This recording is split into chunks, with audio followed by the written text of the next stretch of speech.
지금부터 파이썬 수업을 시작하겠습니다. 언어가 만들어지기 전에 사람과 사람은 몸짓과 발짓으로 서로를 제어했을 겁니다. 바디랭귀지라고 하죠. 언어가 발명되면서 바디랭귀지 대신에 말을 이용해서 서로를 제어하기 시작했습니다. 바디랭귀지에 비해서 언어는 배우기가 훨씬 어려워요. 하지만 그 어려움을 아득히 뛰어넘을 정도로 풍부하면서도 정확하게 상대방에게 일을 시킬 수 있었습니다. 인류의 진보는 여기서 멈추지 않았죠. 문자, 책을 만들어서 기록하기 시작했습니다. 상대방에게 요청하고 싶은 일을 시간의 순서에 따라서 기록해서 전달하면 아무리 길고 복잡한 일이라도 요청할 수 있습니다. 이것이 얼마나 엄청난 사건인지는 이야기하지 않아도 알겠죠. 문명이란 이렇게 시작된 것입니다. 자, 기계에 대한 이야기를 해봅시다. 사람이 이런 기계를 조작하는 방법은 무엇인가요? 이렇게 버튼을 눌러서 조작할 수 있습니다. 인간의 언어로 치면 바디랭귀지 같은 거죠. 자, 그런데 복잡한 기계를 조작하려고 한다면 도대체 얼마나 많은 버튼이 필요하겠어요? 그 수많은 기능들을 다 버튼으로 만들 수는 없는 거잖아요. 그래서 만들어진 것이 바로 코드입니다. 이렇게 코드를 입력하고 컴퓨터에게 시키면 물리적인 버튼을 누르는 것과 똑같이 기계가 동작하는 거죠. 이제 인간은 물리적인 버튼의 한계에서 벗어나서 무한히 많은 버튼을 만들 수 있게 된 것입니다. 코드의 등장은 기계의 세계에서 언어의 등장만큼 혁명적인 사건이었습니다. 자, 그런데 우리가 해야 할 일이 한 번의 조작으로 끝나는 것이 아니라면 어떨까요? 이를테면 1번 버튼을 누른 후에 3번 버튼을 눌러야 됩니다. 다음에는 다시 1번 버튼을 눌러야 돼요. 자, 간단한 작업이지만 잠시 여러분의 상상력을 빌려주세요. 만약에 각각의 작업이 언제 끝날지 알 수 없다면 어떨까요? 0.1초에 끝날 때도 있고 1년 뒤에 끝날 때도 있습니다. 작업의 순서를 틀리면 끔찍한 사건이 일어나요. 이렇게 작업이 순서대로 일어나야 됩니다. 한 번만 하고 끝나는 작업이 아니고 자주 하는 작업입니다. 특별한 사람만 하는 작업이 아니고 누구나 일상적으로 하는 작업이에요. 이런 작업을 할 때마다 이렇게 코드를 직접 입력해서 실행해야 한다면 굉장한 좌절감을 느낄 것입니다. 이런 좌절감을 느끼고 있는 사람이라면 이런 꿈을 꾸지 않을까요? 순서대로 해야 하는 코드를 이렇게 적어 놓게 파일로 저장합니다. 이 작업 필요할 때마다 컴퓨터에게 이 일을 시킬 수 있다면 얼마나 좋을까요? 이것이 바로 자동화입니다. 이 세상의 모든 일은 시간의 순서에 따라서 일어납니다.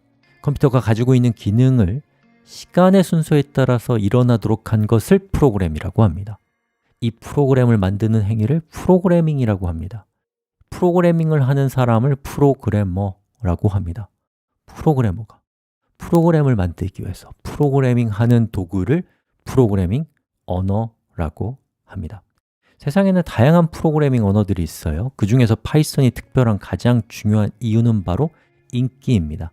컴퓨터 언어의 인기를 보여주는 대표적인 랭킹 서비스는 TOB 인덱스에서 파이썬은 2등으로 랭크되어 있고 상승세에 있습니다. 세계 최대 소프트웨어 질문 답변 서비스는 스택 오버플로어에서도 상당히 높은 순위를 기록하고 있어요. 수많은 소프트웨어가 만들어지고 있는 github.com에 따르면 많은 프로젝트가 파이썬으로 만들어지고 있다고 합니다. 언어에게 있어서 인기는 매우 중요한 척도예요. 그 언어를 사용하는 사람이 많다면 그 언어로 해결해 놓은 문제가 많다는 것이고 그 언어를 필요로 하는 곳이 많다는 뜻이기 때문입니다.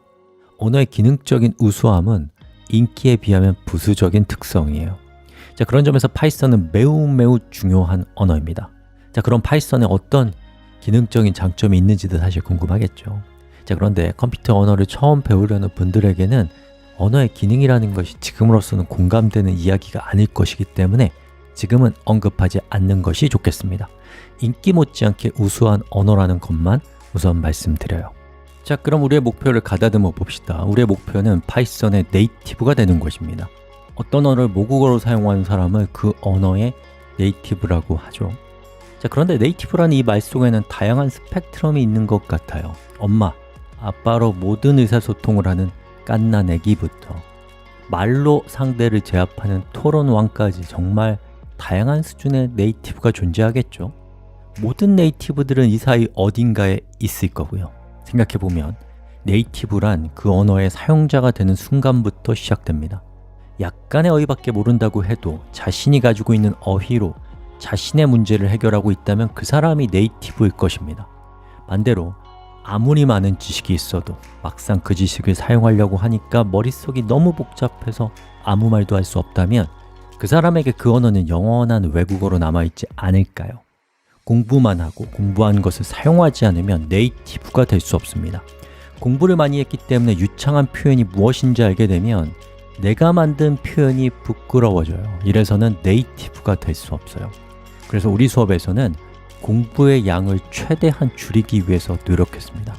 이 수업에서는 시간의 순서에 따라서 컴퓨터의 기능을 실행하기 위해서 필요한 혁명적인 기능만을 담았습니다. 그 외에 어쩌다가 필요한 혁신적인 기능은 철저하게 배제했습니다.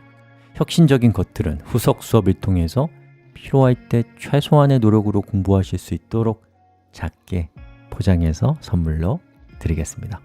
한편 입문자일수록 도구가 좋아야 돼요. 물론 좋은 도구를 사용하지 않는 중급자는 없어요. 그래서 도구는 누구에게나 중요합니다. 이 수업에서는 입문자에게 꼭 필요한 도구를 최대한이면서 최소한으로 담아내기 위해서도 노력했어요.